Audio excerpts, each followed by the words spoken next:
गायत्री महामंत्र एक बार मेरे साथ दोहराओ। ओम भूर्भुवः स्वः तत्सवितुर्वरेण्यं भर्गो देवस्य धीमहि धियो यो नः प्रचोदयात्। इस दुनिया में जो कुछ भी उपजा है उसका केवल कोई ना कोई उद्देश्य है। निरुद्देश्य इस दुनिया में कुछ भी उपजा हुआ नहीं है। अगर किसी उद्देश्य की पूर्ति आप करना चाहते हैं तो उद्देश्य की पूर्ति करने के लिए उसी तरह के साधन की आपको जरूरत पड़ती है। सोच करके देखो, अगर तपती धूप के अंदर कोई व्यक्ति पेड़ की छाया में बैठता है तो पेड़ का जो प्रभाव है वो उसको मिलता ही मिलता है। अब मैंने अभी कहा कि इस दुनिया में जो कुछ भी उपजा है उसके पीछे विधाता का कोई ना कोई उद्देश्य छुपा हुआ है। जो उद्देश्य छुपा है वो केवल एक ही है। हर योनि में, हर जीव के अंदर परमात्मा की एक सत्ता आत्मा के रूप में विराजमान है। और आपने सुना भी होगा, आत्मा और परमात्मा में कोई अंतर नहीं है। भला अपने को कौन दुख देता है? जहां अपनापन हो वहां पर कौन दुख देता है? पहले मैंने अपने को कहा है। अपने को कौन दुख देता है? अरे वो ही दुख देगा जो मूर्ख होगा, जिसमें बुद्धि काम नहीं कर रही होगी। मैं तो ये कहता हूं, जहां पर अपनापन काम करता है वहां कौन किसको दुख देता है? वहां पर भी कोई किसी को दुख नहीं देता है। तो जरा सोच करके देखो, जरा सोच करके देखो, इस दुनिया में जो कुछ भी उपजा है वो ईश्वर ने इस जीव के लिए पैदा किया है। सब कुछ तो मेरे लिए नहीं है, पर मुझे जिस चीज की आवश्यकता है मैं अपनी आवश्यकता के लिए उस चीज का उपयोग कर सकता हूं। ईश्वर ने वो सब मेरे लिए ही पैदा किया है। परंतु मैंने जो अभी बात कही, अज्ञानता की बात आपसे कही, जब व्यक्ति के ऊपर मूर्खता आकर के काम करती है, कान खोल करके सुन लेना, जब व्यक्ति के ऊपर आकर के मूर्खता काम करती है तो वहां पर बुद्धि काम नहीं करती है। मैंने कल ही आप लोगों से बात कर रहा था, आग के और मेरे बीच में अगर लकड़ी का कोई फट्टा रख दिया जाए तो उसके रख देने से गर्मी का आदान प्रदान नहीं हो पाता है। आत्मा और परमात्मा के बीच में जब कामनाओं का फट्टा रख दिया जाता है तो वो कामनाएं मेरे बीच में व्यवधान को पैदा कर देती हैं। मनुष्य परमात्मा को ग्रहण करने से वंचित रह जाता है। जिन उपासकों में परमात्मा के लक्षण संकलित रहते हैं वो दिखाई दें, वो व्यवहार में निकल करके आए, तभी वो एक ही आधार पर हो सकते हैं जब ज्ञान का आदान प्रदान होने लग जाता है। मैं फिर से बोल रहा हूं, जैसे मैंने कहा गर्मी का आदान प्रदान रुक जाता है, वैसे ही आत्मा का ज्ञान, जिसको आत्मज्ञान कहते हैं, वो हमारी बुद्धि के अंदर नहीं उतर पाता और बुद्धि हमारे मन को प्रेरित नहीं कर पाती और हम उस आत्मज्ञान से वंचित रह जाते हैं। कामनाओं के बीच वांछनाओं और वासनाओं का व्यवधान पड़ा रहता है। कामनाओं के बीच में वासनाओं का और वांछाओं का जो पर्दा है वो पड़ा रहता है। जब तक उस पर्दे को हटाया नहीं जाएगा तब तक जिसको आत्मज्ञान आप कह रहे हैं वो क्रियाशील नहीं होगा। बहुत अच्छे से समझ लेना, उपासना का वास्तविक फल, उपासना का वास्तविक फल तभी आपको मिलेगा।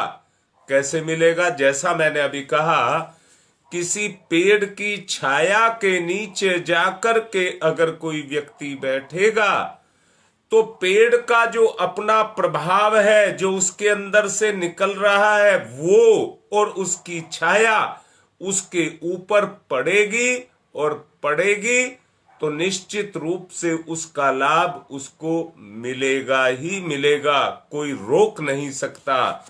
दोबारा से बोल रहा हूं, अगर कोई गुरु की कृपा के नीचे जाकर के बैठेगा, उपासना की बात मैं आपसे कर रहा हूं, गुरु को एक वृक्ष बना लें जो हम अपनी कृपा की छाया हमारे ऊपर रखे। कान खोल करके सुन लीजिए, सबको जरूरत होती है गुरु की। मैंने एक बात आपसे समझाई थी, अभी 2 दिन पहले प्रवचन में समझाया था। मैंने कहा था ये दुनिया, जितने भी साधन इस दुनिया के अंदर हैं और जितने भी जड़ पदार्थ इस दुनिया के अंदर है, या जितने भी जीव, अब यहां पदार्थ कह दूं तो शायद आपको बुरा लगेगा, ये मैं कह दूं शरीर के रूप में, आकार के रूप में जितने भी जीव हैं, उन सब को चलाने वाली कोई सत्ता है, उनको गति देने वाली सत्ता है। मोटर अपने आप नहीं चलती, रेल अपने आप नहीं चलती, हवाई जहाज अपने आप नहीं चलता, यहां तक के ऑटोमेटिक मशीन भी अपने आप नहीं चलती।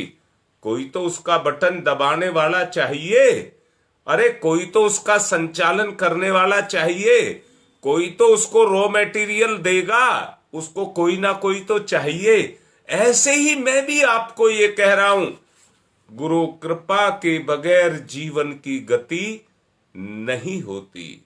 गुरु कृपा के बगैर जीव की गति नहीं होती। अगर जीव की गति आप करना चाहते हैं तो गुरु कृपा की छाया के अंदर आपको जाकर के बैठना पड़ेगा। आप सोचिए, मैं कल भी कह रहा था, हम में से बहुत से हैं जो पूजा पाठ करते हैं, चंदन वंदन लगाते हैं, वो दूसरे और क्रिया कृत्य करते हैं, परंतु सत्य को देखिए, जब तक वो कृत्य नहीं बनेंगे, आत्मिक कृत्य नहीं बनेंगे, जब तक हम ईश्वर की कृपा के नीचे जाकर के बैठेंगे नहीं। मैं फिर से कह रहा हूं, मैंने ही एक प्रवचन में 2-3 दिन पहले आपको समझाया था, कोई तो है जिसने मेरा प्रत्यारोपण किया है, मेरा आरोपण किया है। कहां किया है? इस शरीर के अंदर किया है। बहुत अच्छे से समझ लेना, अगर शरीर में मेरा आरोपण किया है तो मैं और शरीर एक हो गए, मैं और शरीर एक हो गए। अब शरीर की सुख, शरीर की आवश्यकता, शरीर का दुख, शरीर की मांग, सब मेरी मांग हो गई, सब मेरी मांग हो गई। अगर मैं शरीर हूं तो परमात्मा मेरी शक्ति है। मैं शरीर हूं तो परमात्मा मेरी शक्ति है।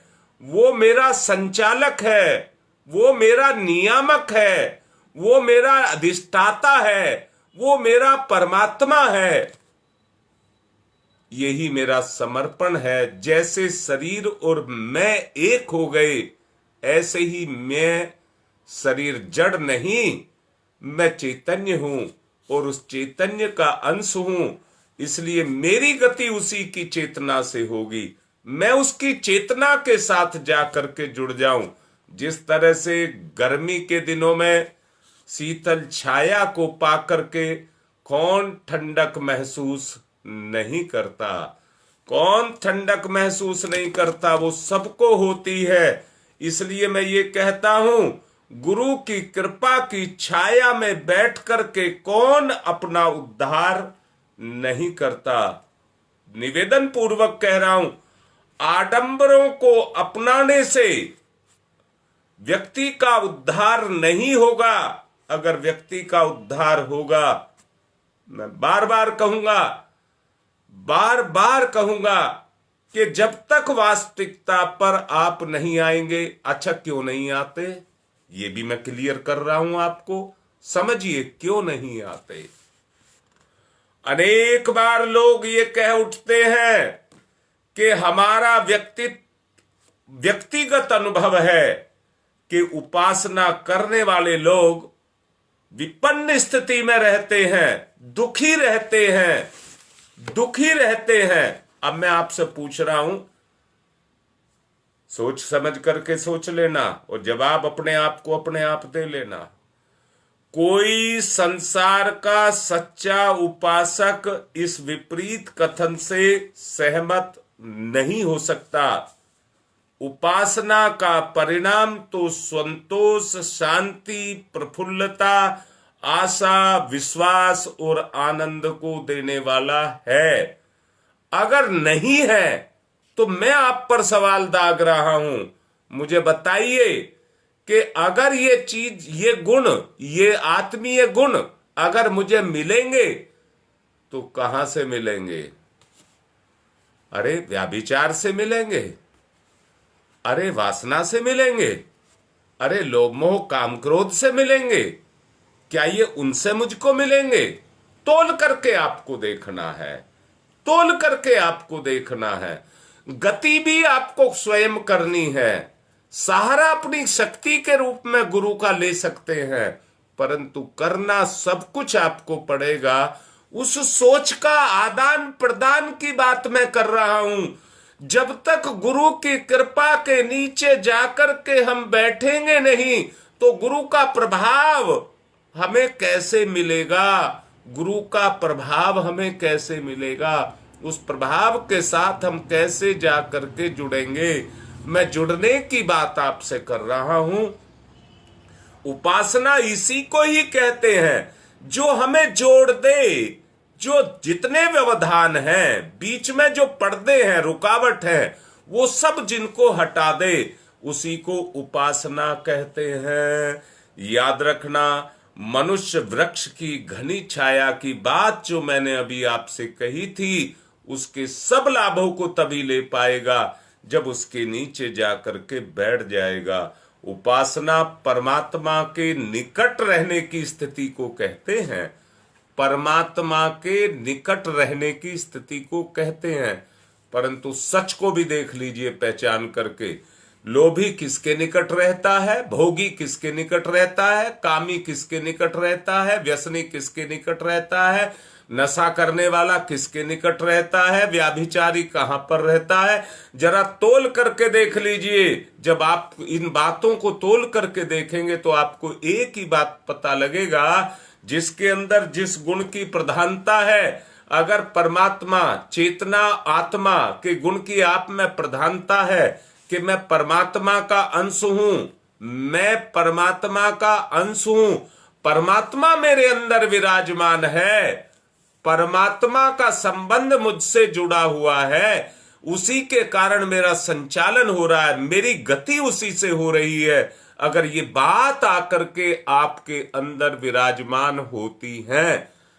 एक निवेदन पूर्वक एक बात और भी कह रहा हूं, आजकल मैं ऑडियो में इस वाणी के बारे में बार बार डाल रहा हूं, वाणी के बारे में बार बार डाल रहा हूं और कह रहा हूं ये वाणी वाणी नहीं होती है, एक दूसरे को जोड़ने का साधन बनती है, एक दूसरे में आत्मीयता को पैदा करती है। गुरु की कृपा के बारे में मैंने आपसे कहा, अगर वो कृपा आपके ऊपर बरसेगी तो वाणी जब वाक हो जाएगी। मैं आप लोगों को नहीं कह रहा हूं, मैं आपको तो एक ही बात कह रहा हूं, जैसे रेडियो स्टेशन से प्रसारण होता है परंतु रेडियो उसको पकड़ता है, दो चरण पर यह बंधा हुआ है।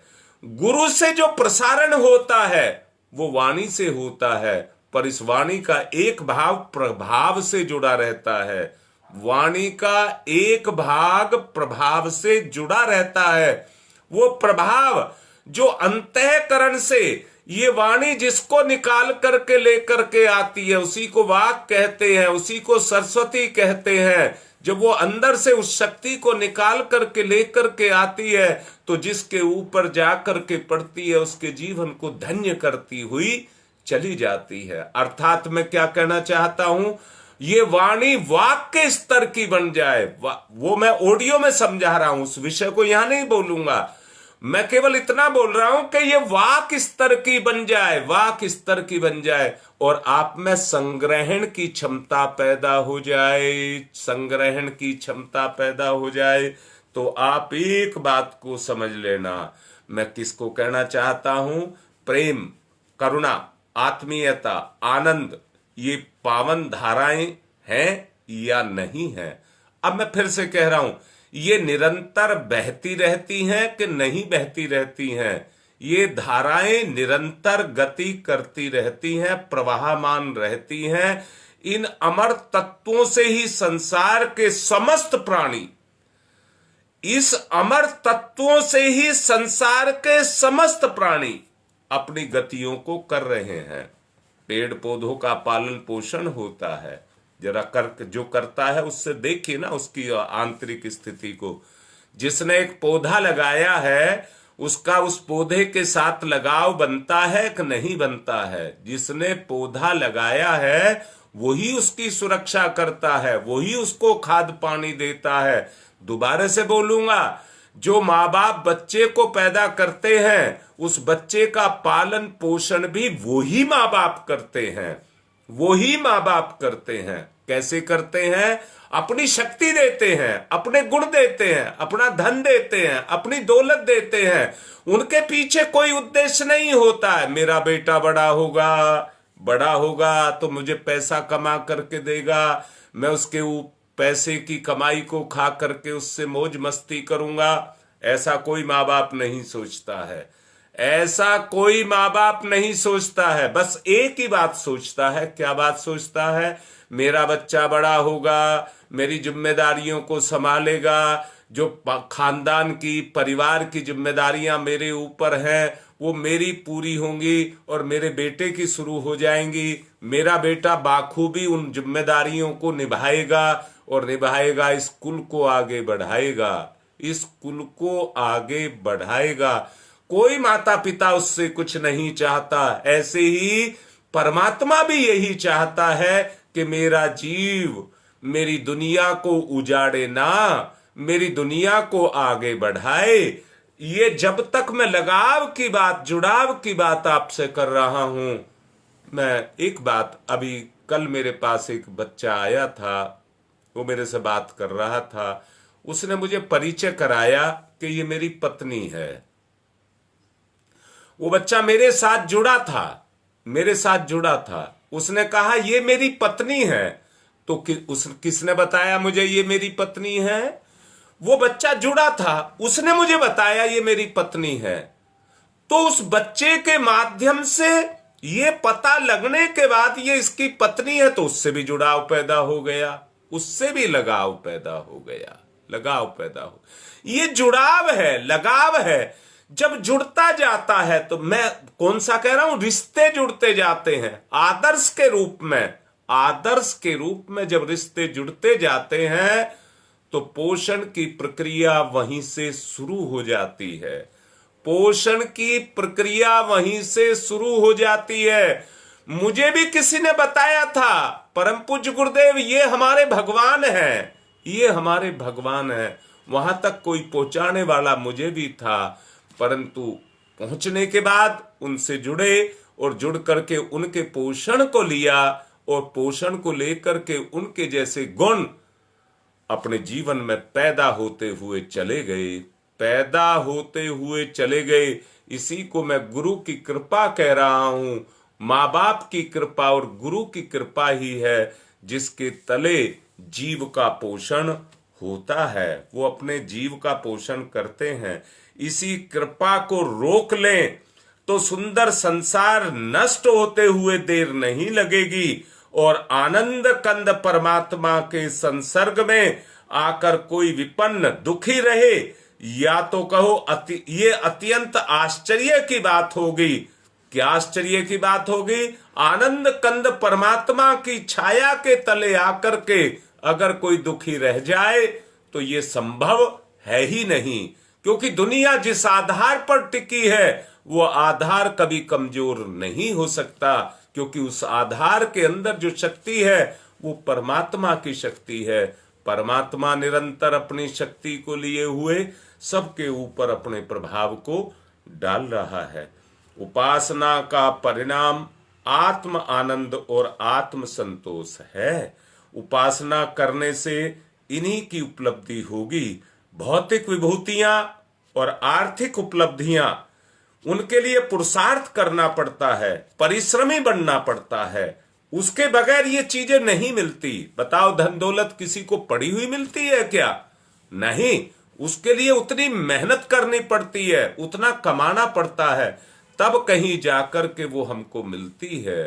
परंतु सच देखो, अगर कहीं से पड़ी हुई मिली, चोरी की हुई मिली, कहीं से उठा करके लाए, तो आपका अधिकार नहीं होगा, आप उसे छुपा करके रखेंगे, छुपा करके रखेंगे, किसी को पता ना लग जाए। परंतु यदि उपार्जन अपने पुरुषार्थ से किया गया है, अपनी बुद्धि अपने बाहुबल के आधार पर किया गया है, तो आप खुल करके उसका उपयोग कर सकते हैं, खुल करके उसका उपयोग कर सकते हैं। यहां मैं फिर से कह रहा हूं, माँ बाप पर बच्चे का हक होता है, अधिकार होता है, जुड़ाव के कारण वो हक होता है। पर मैं ही आपसे पूछ रहा हूं, अगर कोई बच्चा वयस्क होने के बाद में भी माँ बाप के ऊपर निर्भर रहे और माँ बाप की संपत्ति को ही खाता रहे, तो माँ बाप की क्या दशा होगी?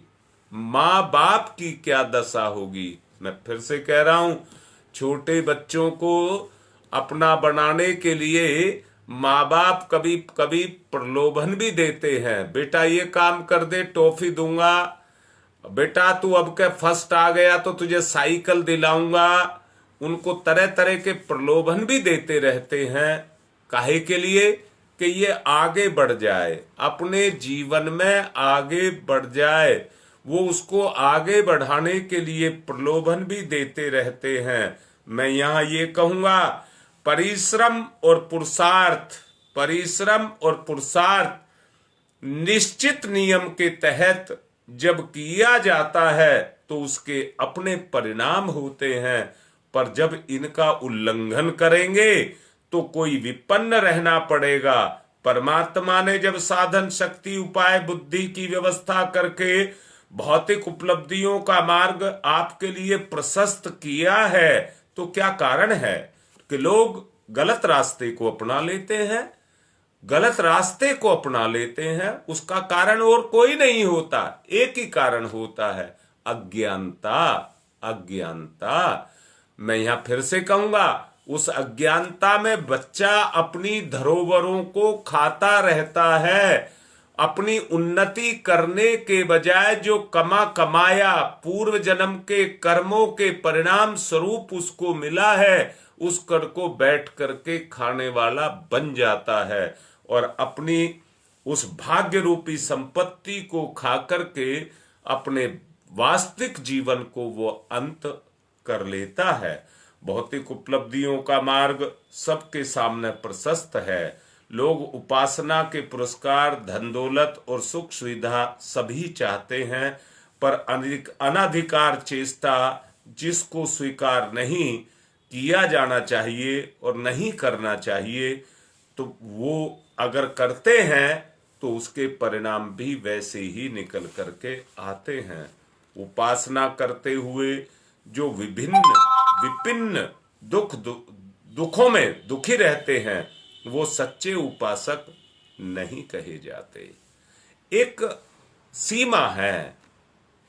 धरती में जब जाते हैं, कई कुआं खोदते हैं या नल गाड़ते हैं, तो उसमें एक पक्का स्थान आता है। पक्का स्थान आता है, गांव की भाषा में उसको गहरा बोलते हैं, गंठ आते हैं उसमें, जो उसको काट करके आगे निकल जाता है। कहिए जो मन की उन बाधाओं को जो लोभ मोह के कारण पैदा होती हैं, उनको फाड़ करके जो बाहर निकल जाता है, वो बाहर निकलने के बाद पानी के उस क्षेत्र में पहुंच जाता है जहां से उसे निरंतर वो पानी मिलता रहता है। मैं भी आपसे ये कह रहा हूं, हमको भी मन की इन तुच्छ ऐसनाओं को छोड़ करके और भगवान के सच्चे स्वरूप के अंदर प्रवेश करना होगा।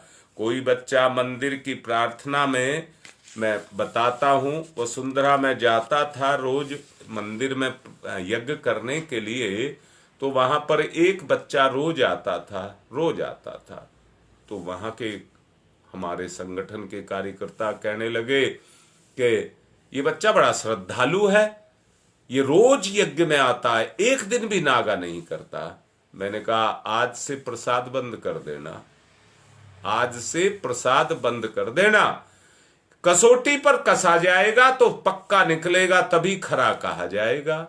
मैंने कहा ये प्रसाद के लालच में आता है, और हुआ भी सच यही कि क्या हुआ कि उस दिन प्रसाद नहीं बांटा गया, कह दिया अभी प्रसाद खत्म हो गया, जब आएगा तब बटेगा। और वो काफी दिन तक फिर बंद रखा गया, फिर वो बच्चा दिखाई नहीं दिया। भगवान के पास भी अपनी मनोकामनाओं को पूर्ण कराने के लिए, भगवान की शरण में अपनी मनोकामनाओं को पूर्ण कराने के लिए कौन नहीं जाता।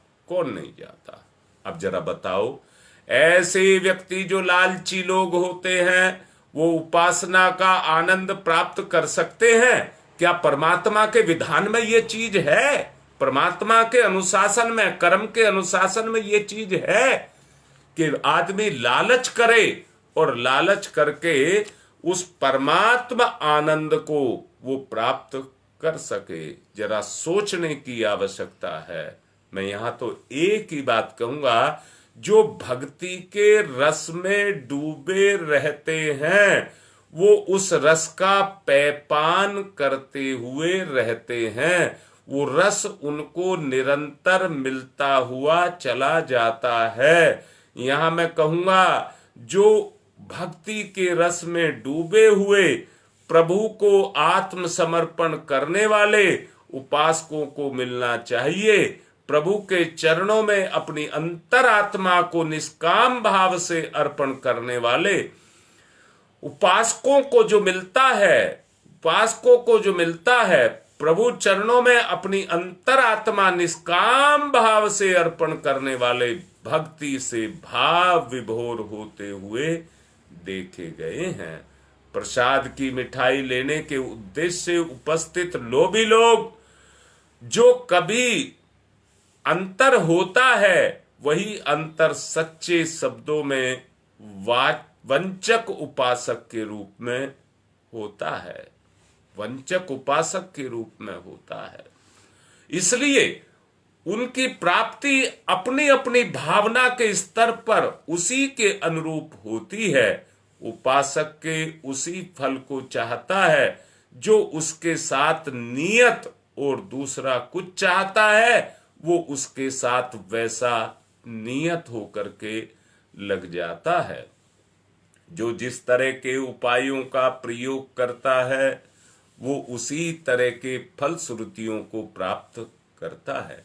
स्थिति ये पैदा होती हुई चली जा रही है कि आदमी इतना असहाय, इतना कमजोर, इतना अपने आप को दीनहीन समझ रहा है कि वो ये कहता है, अगर वो किसी के साथ जुड़ा हुआ है तो वो ये कहता है मेरे बस की करना कुछ नहीं है, जो आपके पास है मुझे दे दीजिए। इसलिए आज के आदमी की स्थिति भिखारी की स्थिति, दीनहीन की स्थिति, असमर्थ की स्थिति पैदा हो गई है। और मैं आपसे पूछता हूं, दीनहीन असमर्थ व्यक्ति क्या संतोष, आत्म संतोष कहो, क्या शांति उनको प्राप्त कर सकता है? इसलिए मैं आपसे ये कह रहा हूं, भौतिक विभूतियों के लोभी उपासक का जो विपिन्न रहना है वो स्वाभाविक है। कुछ देर परमात्मा का चिंतन अथवा भजन पूजन करने के बाद अकर्मण्य होकर के जो बैठा रहता है वो प्रतीक्षा किया करता है कि उसकी उपासना के मूल्य स्वरूप भगवान उसको धन दौलत और सुख साधन परमात्मा उसको निश्चित रूप से देंगे, वरदान देंगे, उसके ऊपर भगवान की कृपा बरसेगी, जिसके परिणाम स्वरूप उसकी उन्नति, विकास, वैभव के द्वार खुल जाएंगे और बैठे बैठाए मुक्त का माल उसको मिलता हुआ चला जाएगा। सचमुच देखो, तोल करके देखो, आज के आदमी की स्थिति ये पैदा हो चुकी है। कितना गलत है। विश्वास और किसी भ्रांत धारणा और पुरुषार्थ तथा परिश्रम के बल पर मिलने वाली जो संपदाएं हैं उस पर जाकर के नहीं टिक पा रहा। ये वंचक के कारण ही होता है। बहुत से अवास्तविक उपासक जीवन भर परमात्मा का भजन पूजन करते रहते हैं, परंतु उसके बाद भी विपिन्न और दुख की स्थिति में अपने आप को पड़ा हुआ पाते हैं। मैं यहां निवेदन पूर्वक कहूंगा, परमात्मा बहुत समझदार, बहुत जिम्मेदार है, उस बहुत शक्तिवान, बहुत धैर्यवान, वो सब परमात्मा के ही गुण हैं जो अपने अंदर कटु अनुभव के रूप में, सिद्धांतों के रूप में लोगों के सामने अपने उदाहरण को प्रस्तुत करता है।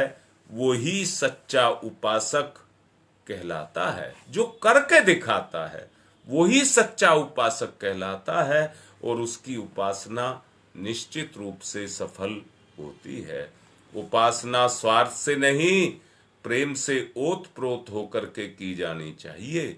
उपासना के पीछे निहित लक्ष्य और भौतिक विभूतियां बाह्य उपलब्धियों के रूप में आर्थिक उन्नति का नहीं, बल्कि आत्मिक उन्नति, आत्मिक शांति, आत्मिक संतोष और आत्म आनंद की अनुभूति के रूप में हमें महसूस होना चाहिए। वहां कोई साकार नहीं है, एक शक्ति है। एक शक्ति का अनुभव जब हमें होता है तो अनुभव के द्वारा वो शक्ति हमारे चैतन्य में उतरती है और जैसे जैसे वो हमारे चैतन्य में उतर करके अपने साकार रूप को धारण करती चली जाती है, वैसे ही वैसे हमारी अंदर भी वो योग्यता अपने आप क्रियाशील हो जाती है।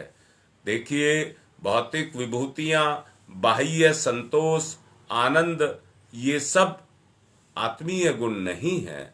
आंतरिक संतोष होना चाहिए। बाहर की मानसिक विभूतियां हमारे पास होनी चाहिए और संसार के साधन हमारे पास होना चाहिए। सच्चा और अनुकूल उपासक जब परमात्मा की समीपता में आता है तो उसमें दैवीय श्रेष्ठताओं की अभिवृद्धि होती हुई चली जाती है, जो वास्तविक जीव की, एक साधक की सच्ची संपदा है। परमात्मा समस्त रिश्ताओं का उद्गम है। उसका सामीप्य आत्मा में अनुदिन श्रेष्ठताओं को स्थानांतरित करता हुआ चला जाता है। परनिंदा, ईर्ष्या, द्वेष, लोभ, लालच, ये सब अदैवीय दोष हैं, जिनके दूर होते ही शीघ्र ही वो प्रभाव हमारे अंदर ऐसे पैदा होने लग जाता है जैसे प्रभात कालीन समुद्र के सामने सूर्य उदय होता हुआ चला जाता है। निर्विकार निरुद्विग्न होकर के आनंद में स्थित जीव होकर के बैठ जाता है, उसकी स्थिति उस स्थिति में जाकर के चली जाती है। जो प्रेम और समर्पण की श्रेष्ठ भावनाओं को लेकर आत्मा और परमात्मा के बीच में पालन करते हैं, उनके उसका जो प्रतिपादन है वो प्रेम के रूप में होने में देर नहीं लगती है। परमात्मा की उपासना का प्रतिफल पाने के लिए प्रतीक्षा में रहना चाहिए, और वो प्रतीक्षारत जब जीव रहता है तो एक दिन उसकी मनोकामनाएं जरूर पूर्ण होती हैं। दीनहीन भिखारी के समान उसके सामने वस्तुओं के लिए रियाते रहते हैं, और उसको एक शक्ति, विवेक, उपाय तथा अवसरों का रूप में जो ईश्वर उसको पहले ही दे चुका है, उनका उपयोग नहीं कर पाते हैं। खेती करनी हो, हल, बैल, जल, भूमि, शक्ति, ये साधन है जिनके द्वारा खेती की जाती है।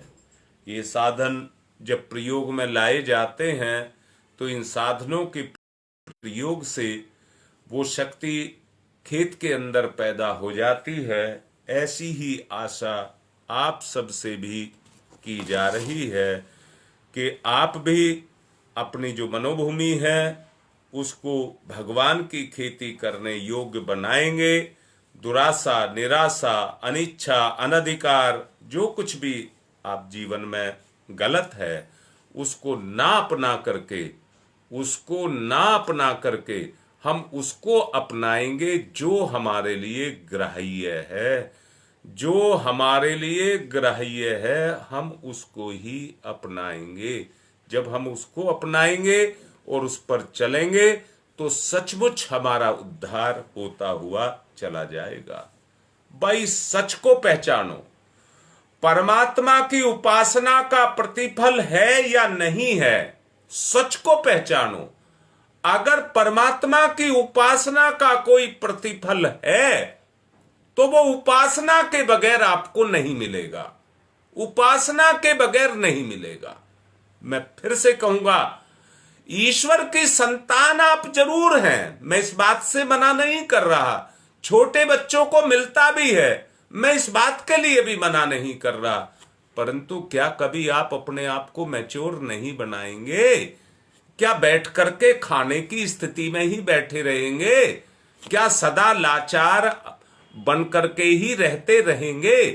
अगर आपको समर्थ बनना है तो निश्चित रूप से आपको परमात्मा की उपासना करनी ही होगी, और कोई रास्ता नहीं है। मैं दोबारा से कहता हूं, क्या आत्मा और परमात्मा का कोई अस्तित्व नहीं है? घर बार, संपत्ति, धन, साधन, मित्र, विरोधी, रिश्ते, क्या यही सब कुछ है?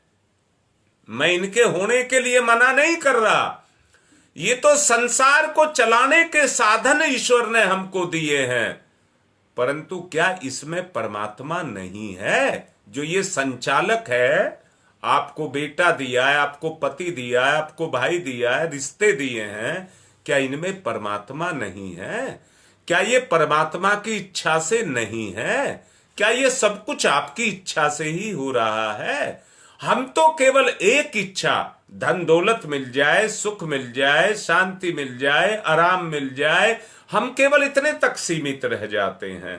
परंतु इस भगवान के दरबार में, भगवान की इस बगिया में सब तरह के फल लगते हैं, सब तरह के पेड़ पौधे हैं, इसमें सब तरह के फल लगते हैं। इस धरती पर सब तरह की खेती की जा सकती है। मैं निवेदन करूंगा, उस मूल्य को आपको हर दिशा, हर दशा में, हर स्थिति में आपको चुकाना पड़ेगा, आपको चुकाना पड़ेगा। और उसको चुका करके ही आप उसके प्रतिफल के रूप में उस स्थिति को प्राप्त कर सकते हैं जिसको आप प्राप्त करना चाहते हैं। परमात्मा की उपासना के प्रतिफल नियत है, निर्धारित है। परमात्मा, ये संसार जो कुछ भी चल रहा है वो सब समयबद्ध हो करके, नियमबद्ध हो करके, परमात्मा के अनुशासन में बद्ध होकर के चल रहा है। इच्छा के साथ उपासना करना समीचीन और न्याय संगत है। जल से आग और आग से जल की आशा करना असंगत है, असंगत है। जल में से आग पैदा नहीं हो सकती और आग में से जल पैदा नहीं हो सकता, इसलिए ये पूर्णतया असंगत है। उपासनाओं से कामना का कालुष जो पैदा हुआ है वो मिटता नहीं है। अगर आप इच्छाएं रख रहे हैं, कामनाएं आपके अंदर हैं और उपासना भी आप करते हैं, तो उससे सच्चा वो नहीं मिल सकता। मनुष्य के हृदय में याचकता का दोष निकाल दिया जाए, उपासना से वासनाओं का समन किया जाए, जिससे आंतरिक शांति की वृद्धि होती चली जाए। उपासना से तृष्णा का ताप नष्ट होता है। जिसने शांति और संतोष को प्राप्त करता है, उपासना से चिंता, भय, घृणा, अशांति, दुष्टता, द्वेष, ये सब दोष मिटते हैं। आत्मा में प्रकाश तथा आनंद की समष्टिगत वृत्ति बढ़ती हुई चला जाता है, वो समाविष्ट होता हुआ चला जाता है, ना कि उससे धन दौलत और संपदाओं को उपलब्ध किया जा सकता है। वो नहीं किया जा सकता। जिसके जो प्रतिफल हैं वो ही मिलते हैं। उपासना और आत्म शांति की बात दो पक्ष हैं। आत्मा जब अपनी आदि और उद्गम सत्ता के साथ उन्मुख होगी तो निश्चय ही आत्मलोक आनंद की प्राप्ति होगी। आत्मा पर उसका प्रभाव प्रतिबिंब के रूप में पड़ता हुआ चला जाएगा, जिससे साधारण मनुष्य भी उपासना की इतनी बड़ी उपलब्धि छोड़ करके जो व्यक्ति के उसके आधार पर नश्वरता एवं निस्सारता के से दूषित होकर के बाह्य और भौतिक संपत्तियों की कामनाएं करते हैं, वो अवश्य ही उनकी बुद्धि पर निश्चित रूप से तरस खाना चाहिए। वो इस लायक नहीं है कि वो परमात्मा के निकट बैठ सकें।